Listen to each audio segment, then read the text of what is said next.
Hey everybody and welcome back to my Young Merlin Let's Play. This is episode 2. In the last part we started the game and we got 2 of the rainbow gem thingies. In this part we're going to continue exploring the Westwood and hopefully find 2 more of the rainbow gem thingies.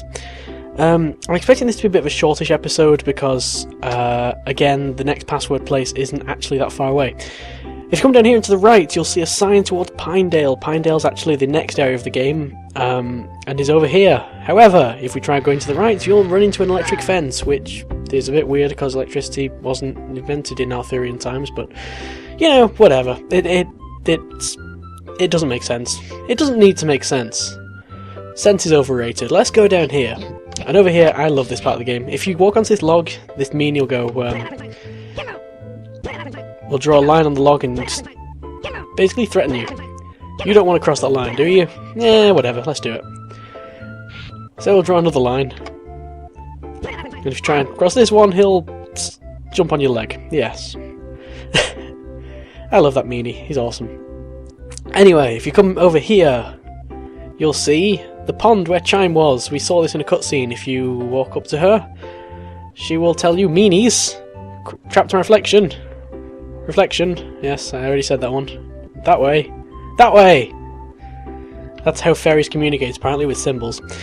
Over here is the second flower of the game. It's a daisy. There's actually 5 flowers in the game, and you're going to need to collect all these as well. So there's quite a bit of collecting in this game. So you've got to get all the rainbow gems, you've got to get all the flowers. Here, in fact, actually, I've keybound L and R, so if you notice my equipped item changes by pressing L and R. Okay, so this lake is actually the blue lake, so you can get blue water from this, and this will make you temporarily invincible. This will be important in a second, because if we go down here to where the meanies are, you will see there is actually another meanie tree here. This one is a lot more ferocious than the last one, though. If you try and attack this one will kill you. Let's try it. Yeah, there you go. I was watching another video on YouTube, someone trying to get past it, and he was like, he spent about half the video just trying to get past this, not realising that you had to use the blue water. Look, see, that's just dickish, really, just throwing a barrage of nuts. And those nuts really hit hard, don't they? Anyway, this is what you need the invincibility for. So, get up to him, use the blue water, and then you'll want to kill him quickly before your invincibility runs out. Which actually, I think you only just have enough time to do. Once it's dead, you'll follow the meanies, you'll pick up the yellow gem on the way, and there will be an off-camera cutscene.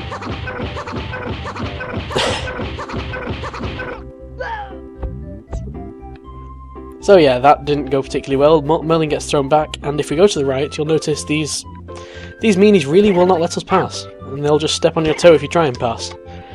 So, we can't get past those yet. Anyway, but now we've got the yellow gem. Now would actually be a good time to go back to the rainbow pool and throw that in. So yeah, there's quite a bit of backtracking in this game. You have to go back to that rainbow pool, as I said, 7 times. We've already been like twice, so this is the 3rd time. But this backtracking bit does get quite a bit longer later on in the game, so I wish I could walk in a straight line, but it's not exactly easy with an analog stick. Where is it? Yellow gem, into the pond, and create a triple rainbow! This will give us the balloon, and the balloon you might think is a completely useless device, but if you use it, Merlin gets fat. Which also seems particularly useless, but this will actually let us get somewhere, so yes. It does actually have a use, and my frame rate's just gone really bad. I don't know if that's going to come through on the video. Oh, whatever. Anyway, we're now going to go into the mine over here. Yes, there's a mine over here. But first, come down here, and there's the second heart beast.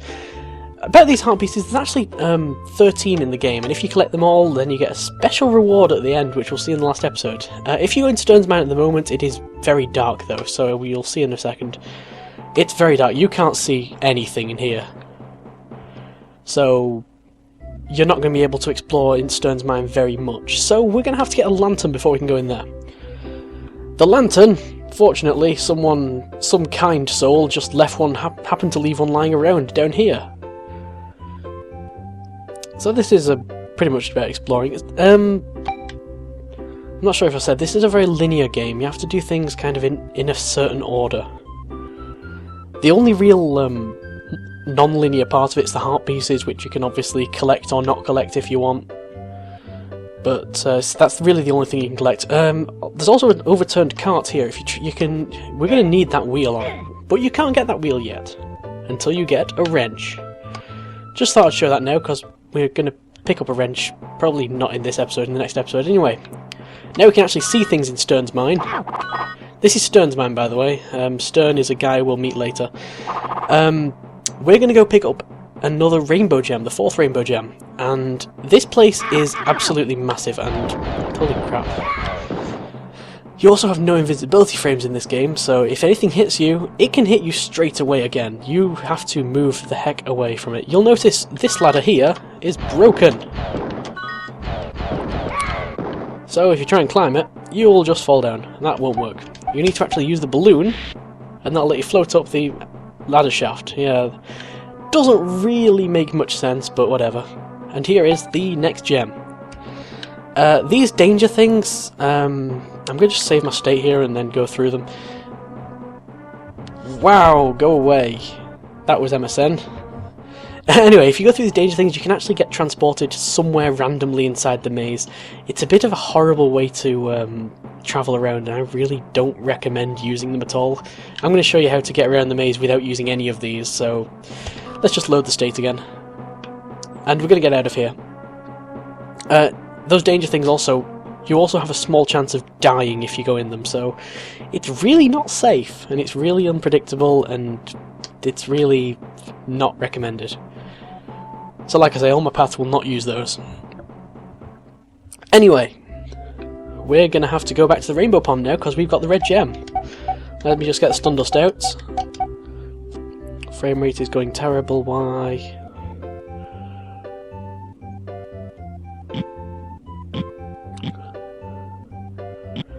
And we're going to go back to the rainbow pond and freeze these planties and throw the red gem in, and the red gem will give us the bubble wand. Alright, this bubble wand. If you use it, you can blow bubbles, which seems completely useless. A lot of the items in this game actually do seem completely useless until you actually use them, and then they still seem completely useless, but yeah.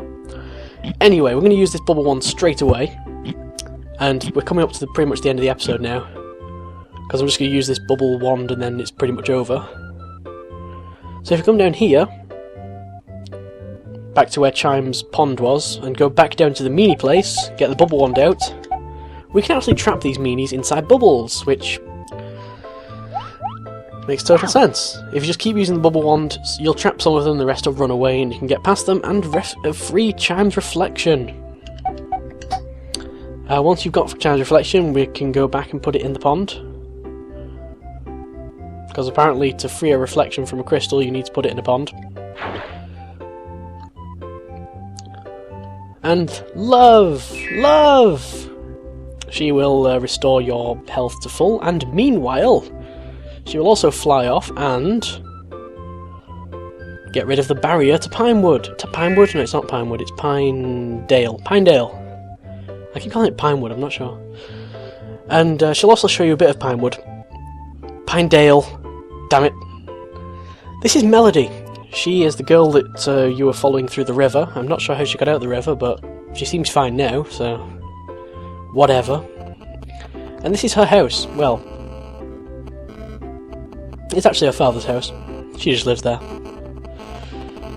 You'll also notice outside her father's house is a wrench. Gee, I wonder if we could use that at some point. I don't know. Either way, when we get back to Merlin, we will get a password. YXBX, YBBB, YBB, right, YYBB. Indeed. So that's pretty much it for this episode. I'm going to get some blue water here. You'll notice on that tree over there, actually, one last story just before we finish the episode. On that tree over there, you can see the initials KIA. This actually are not initials. This Kia is the name of the lead designers, who the lead designer was dating at the time, and she went on to become the voice of EVA in Command & Conquer.